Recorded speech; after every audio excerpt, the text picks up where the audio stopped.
इस कार्यक्रम के पुण्यार्चक हैं श्री वर्धमान श्वेतांबर स्थानकवासी जैन श्रावक संघ ट्रस्ट, उपाध्याय प्रवर प्रवीण ऋषि चातुर्मास समिति। परम सद्य पूज्य गुरुदेव के चरणों में कोटि वंदना। विराजमान स्नेही से तीर्थेश श्री महाराज साहब प्रभु महावीर को पीने की प्यास लेकर के उपस्थित प्रभु महावीर के प्यासे एक वाक्य आपने सुना हुआ है, प्राण जाए पर वचन न जाए। लेकिन गहराई से देखोगे तो प्रण है तो प्राण है, प्रण नहीं तो प्राण नहीं।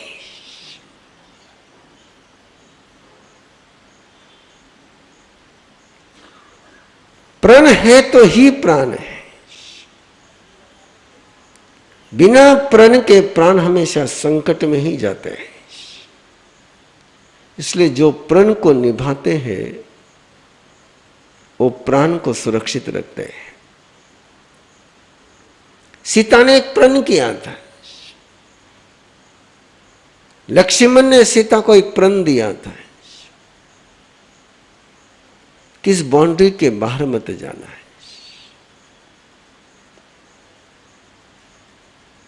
काश सीता उस प्रण पर कायम रह जाती है।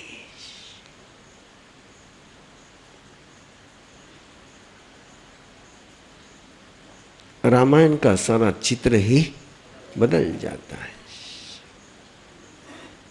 ऐसा लगता है हमें कि प्रण के कारण से प्राणों पर संकट आते हैं, लेकिन सच्चाई बहुत जुदा है कि प्रण के कारण से प्राणों पर के संकट दूर हो जाते हैं।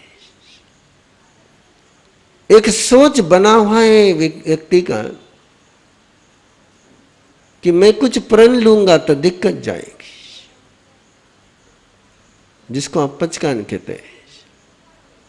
लोगों को लगता है कि पचकान लूंगा तो मुश्किल आएगी, लेकिन याद रखना, जिन्होंने पचकान लिए उन्हें यही मुश्किल में गए।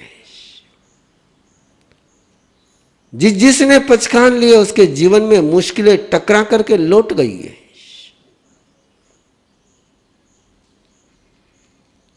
एक प्रण होना ही चाहिए, और प्रभु महावीर के शासन का ये सिद्धांत है कि जिसके जीवन में श्रद्धा के साथ प्रण है उसके 3 गति के दरवाजे बंद हैं। वो ना नरक गति जा सकता, ना तिरंच गति जा सकता, ना मनुष्य गति जा सकता। उसकी एक ही गति है, उसने ऊपर ही उठना है। उसके जीवन में न शैतानियत आएगी, उसके जीवन में न पाशवियत आएगी, उसके जीवन में न सामान्य इंसानियत रहेगी, उसके जीवन में हमेशा दिव्यता ही रहेगी। एक प्रण।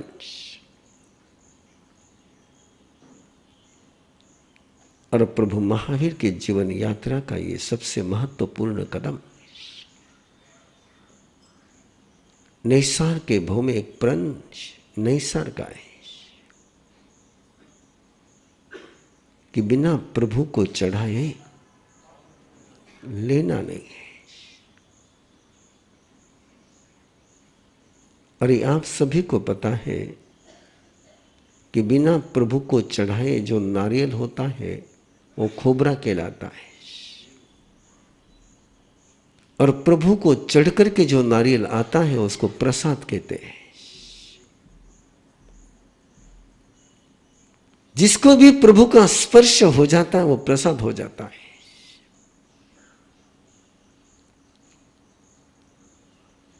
इसलिए भगवान महावीर तो भोजन का विवेक देते समय, जयम भुंजे की प्रक्रिया देते समय एक ही बात कहते हैं कि भोजन करना ही नहीं, केवल शहद और घी ही पीना। क्या पीना? शहद और घी पीना। थाली में चाहे जो हो, पात्री में चाहे जो हो, तेतगम च कड़ुयम च कसायम च वा, अम्बिलम चवलम महुरम ये लद्ध मनत पौतम महु गयम च भुंजिंज संजय। चाहे तेरे पात्रे में तीखा आ जाए, चाहे कड़वा आ जाए, चाहे जहरीला आ जाए, जो आया वो खाना ही नहीं, उसको शहद बनाना है, उसको घी बनाना है। कभी सोचो, धन्ना रुचि अनगार का वर्णन आपने बहुत बार सुना है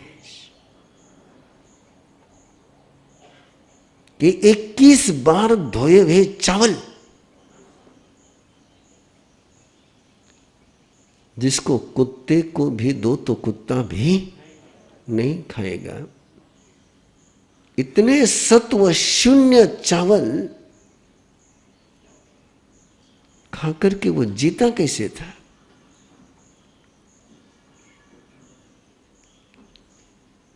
इस आज के मेडिकल साइंस ने हम सभी के दिमाग के सेटिंग को चेंज कर दिया, ब्रेन सेटिंग चेंज कर दी। उस ब्रेन सेटिंग में पहुंच करके हम अपने जो मूलभूत बातें थी, जो शक्तियां थी, जो साधनाएं थी, उस पर से विश्वास भी उड़ गया है और उसको हमने छोड़ भी दिया है। मेडिकल साइंस आपको कहता है कि प्रोटीन खाओ, मेडिकल साइंस कहता है कि आपको कैल्शियम खाओ, मेडिकल साइंस आपको कहता है कि कार्बोहाइड्रेट लेना चाहिए, मेडिकल साइंस कहता है कि इतना फैट जाना चाहिए, मेडिकल साइंस कहता है कि डी विटामिन जाना चाहिए, B12 जाना चाहिए। कभी सोचा आप लोगों ने कि धन्ना रुचि को कौन सा B12 मिलता था, कौन सा कैल्शियम मिलता था?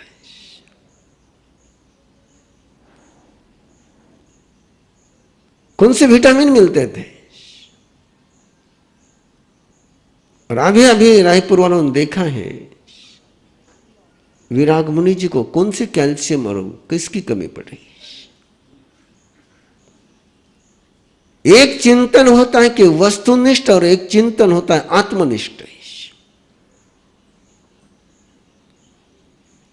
जैन दर्शन का सोच था कि तू जो खाएगा वो तू पाएगा,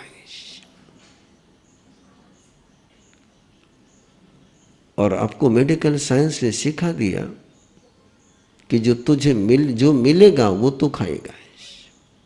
और जैन दर्शन कहता है मिलता कुछ भी हो, मैं खाऊंगा तो घी और शहद ही।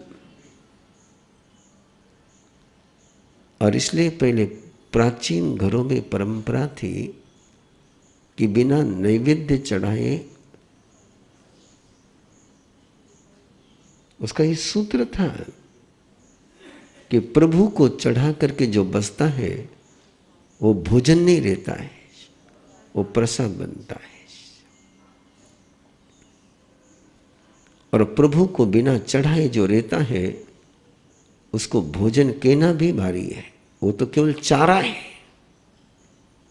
और चारा पशु खाते हैं।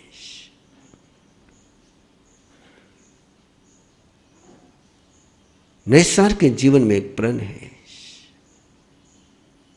और शिवा के जीवन में भी एक प्रण है।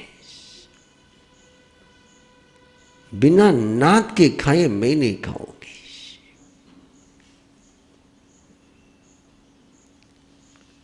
ये व्यक्ति को नाथ बनाने का सूत्र था। और तुम अपने साथी को नाथ बनाओगे तो तुम कभी अनाथ नहीं बनोगे। और जिन्होंने अपने साथी को नाथ नहीं बनाया उनको जिंदगी में अनाथ बन करके ही जीना पड़ता है। इसलिए तो कई बार सुन तो कौन है हमारा साथी, तुमने किसी को नाथ बनाया ही नहीं, और नाथ के बिना कोई साथ देता ही नहीं है। इसलिए तो हम प्रभु को नाथ कहते हैं। और शिवा ने अपने साथी को साथी नहीं रखा था। आप बोलते हो कि मैं मत लाइफ पार्टनर, और पार्टनर का तो पार्टनरशिप शुरू हो जाती है, और पार्टनरशिप शुरू हो गई कि दावेदारी शुरू हो गई। शब्द क्या प्रयोग कर रहे हैं आप? कहां से शब्द लाए पता नहीं।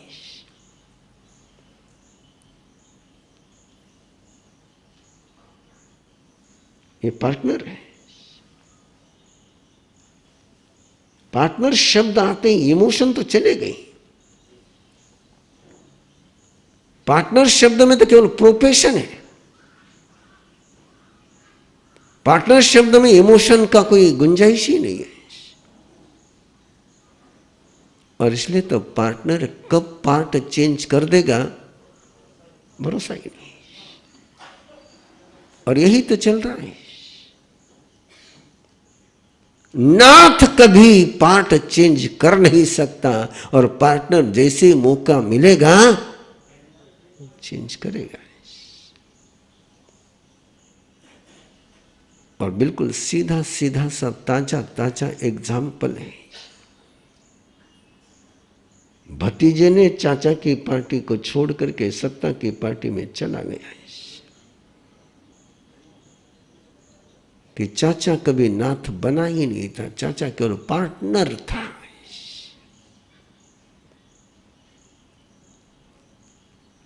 और ये जितने भी फॉरेन के आधार पर, पाश्चात्य कल्चर के आधार पर इस देश में कानून बनते जा रहे हैं, वो सारे रिश्तों को पैरों तले रोनते चले जा रहे हैं। पहले यहां बेटी बेटी होती थी, अब बेटी बेटी नहीं रही है। अब वो हकदार हो गई है, वो हिस्सेदार हो गई है।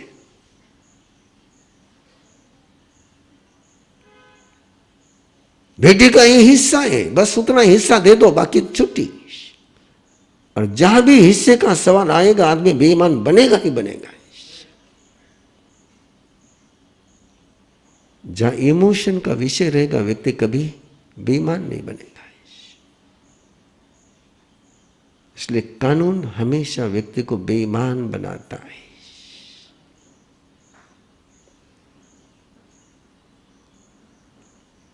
गहराई से सोच सको तो सोच लेना, कानून बनते इसलिए कि लोग बेईमान बनते चले जाएं।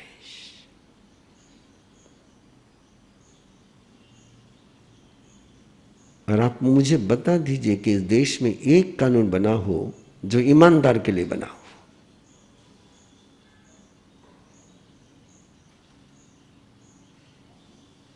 और ये तो हमें तो क्या अनुभव, जब आपको सुनते तब पता चलता है।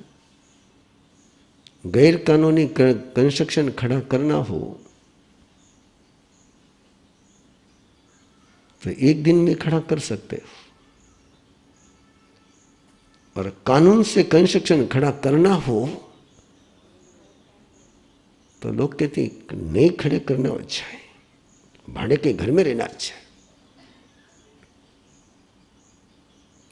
इतने जटिलतम कानून बनते जा रहे हैं कि किसी व्यक्ति को ईमानदार रहना भारी होता जा रहा है।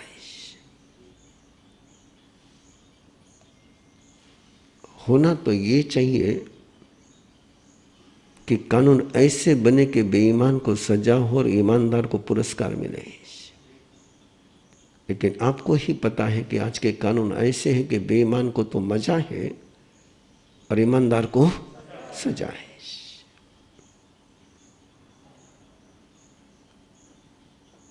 इसलिए जिन शासन कहता है कि कानून नहीं प्रण होना चाहिए, पार्टनर नहीं नाथ होना चाहिए।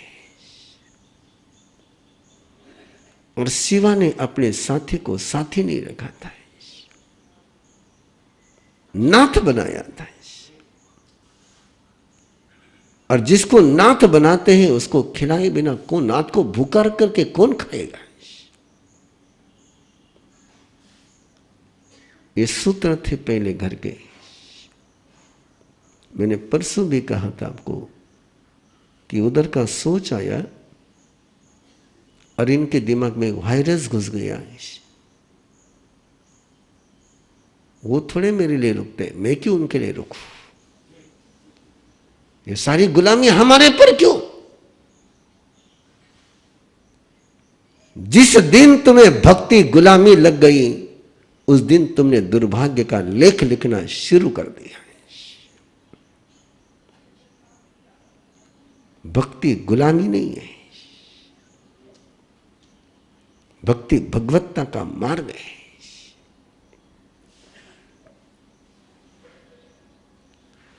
और इसलिए उस विकट परिस्थिति में वो प्रंच कि नैसार